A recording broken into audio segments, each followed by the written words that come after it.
The sirens screamed in my ears, red and blue lights painting the world in frantic flashes as the ambulance tore through the night. My chest rose and fell in shallow gasps, every breath like swallowing knives, the oxygen mask pressed against my face, and still, it felt like I was drowning on dry land. I could hear the paramedics above me, voices sharp, urgent, the metallic clang of equipment snapping into place.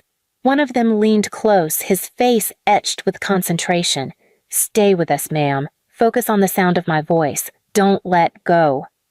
I wanted to tell him I was trying. God, I was trying. But then another sound cut through the chaos, a voice I knew too well. My mother, cold, sharp. "She doesn't need that. Take it off." Please subscribe to our channel and tell us in comments from where are you watching this video. My eyes fluttered open, blurry shapes sharpening into my parents at the far end of the ambulance. They weren't supposed to be there, and yet they were, dressed too neatly for the emergency. My father's tie still knotted perfectly, my mother's lipstick unbothered by concern. "Ma'am," the doctor snapped, "your daughter is in critical condition. The oxygen is keeping her stable."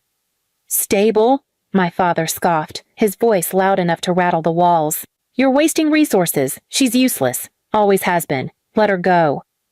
My lungs burned as though his words had sucked the air straight out of me. The paramedic adjusted the mask, his eyes flashing with fury. "Sir, if you interfere again, I'll have security remove you." But my parents didn't stop. My mother leaned in, her perfume choking me more than the illness did. "She's been nothing but a burden since the day she was born. If she dies here, maybe we'll all finally be free." The words sliced deeper than the oxygen mask pressing into my skin. I tried to lift my hand to fight back, but it was like pushing against water. My children, Hannah, 7, and Michael, 5, flashed through my mind, their faces glowing with worry. If I died here, who would fight for them? Who would keep them safe from the same monsters arguing over my corpse in waiting? The paramedic's voice cut sharp. "Ignore them! Focus on me! We'll get you there!" The sirens wailed louder. The ambulance jolted over a pothole and my vision swam.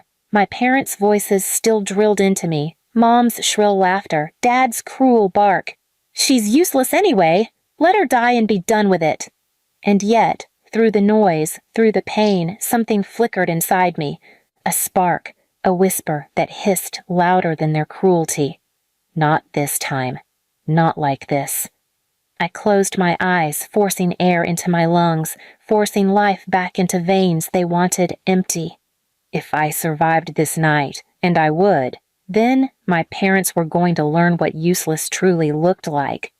Because I wasn't the one gasping for worth anymore. They were. When I opened my eyes again, it wasn't the flashing lights of the ambulance anymore, but the cold white glare of a hospital ceiling. The air smelled of disinfectant, my throat was raw, and the oxygen mask was still pressed against my face. I drew a shaky breath, grateful for the air, but the gratitude was drowned by the memory of what I had heard. "Let her die. She's useless anyway." The words looped like a broken record. My parents weren't whispering them in the heat of anger. They had spoken them as if they were fact, a truth they'd carried for years. A nurse noticed me stirring. She leaned over, kind eyes searching mine. "Don't move too much yet.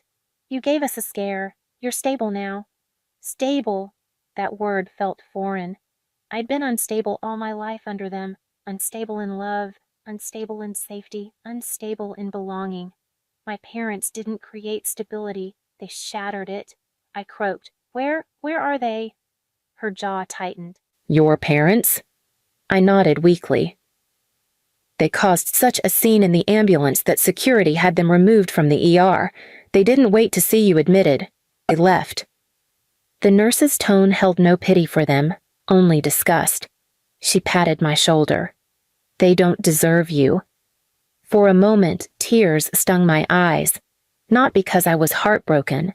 They had broken me too many times for that, but because a stranger's words, brief and simple, meant more than decades of anything my parents had ever said. The next few days were recovery. Tubes, IV drips, bland food, doctors adjusting machines while my children visited, their small faces pale with fear. Hannah crawled onto the bed, clutching my hand. "Mommy, Grandma said you were too weak to live. That's not true, right?" Her voice cracked, and my heart did too. I forced myself to smile, stroking her hair. "It's not true, baby. I'm here. I'll always be here." Michael frowned, fists clenched. "Grandpa told me you'd give up like trash, but you didn't."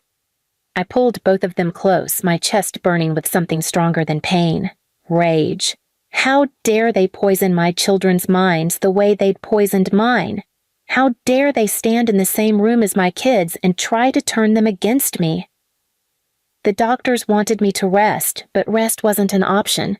Every time I closed my eyes, I heard Mom's shrill laugh, Dad's cruel voice echoing through the ambulance. They didn't just want me gone, they wanted my children to believe I was worthless. When I was discharged, I didn't go home to collapse in bed. I went home to plan. I started with conversations.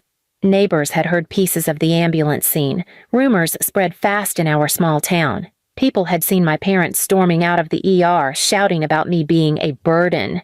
Even strangers were disgusted. One cashier at the grocery store whispered, "You're the woman they tried to kill in the ambulance, aren't you? Everyone's talking about it."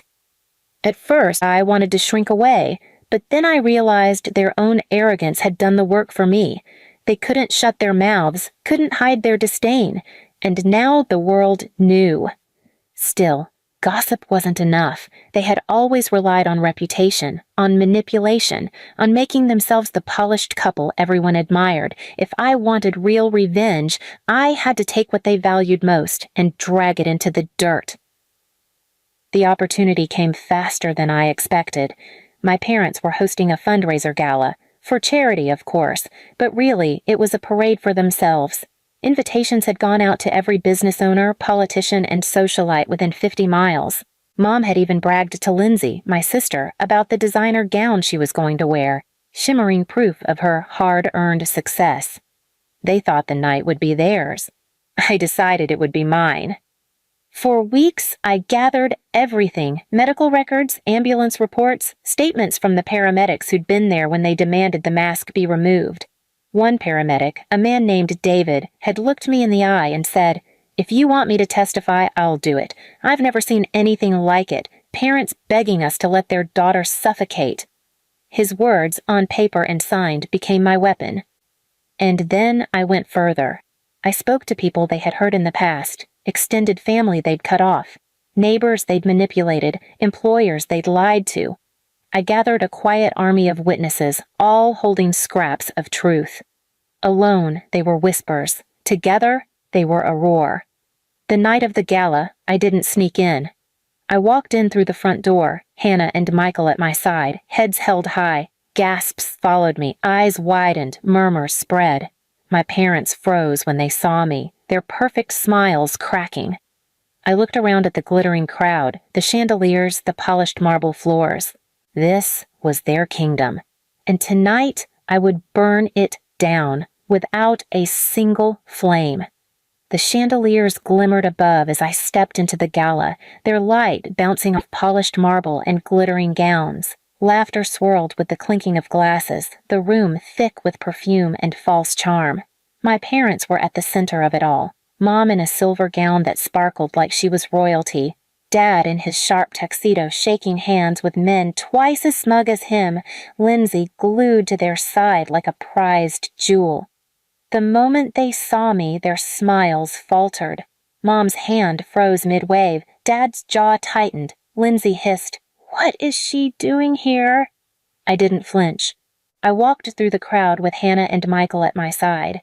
Their small hands clutched mine, their wide eyes scanning the opulence. The whispers began instantly. "That's their daughter, isn't it? The one from the ambulance? She almost died and they tried to stop treatment?" Dad tried to recover, booming laughter echoing. "Ah, our daughter. We're so glad she could join us. Everyone, family first, right?" Mom chimed in, her voice dripping with false sweetness. "She exaggerates sometimes, but we love her dearly." The crowd's murmurs sharpened. I could feel the tension building like dry wood waiting for a spark. So I lit the match. I stepped forward, my voice clear. Love, you call begging the paramedics to remove my oxygen mask, love? You call screaming to let her die, she's useless anyway, in an ambulance, love? Gasps tore through the room.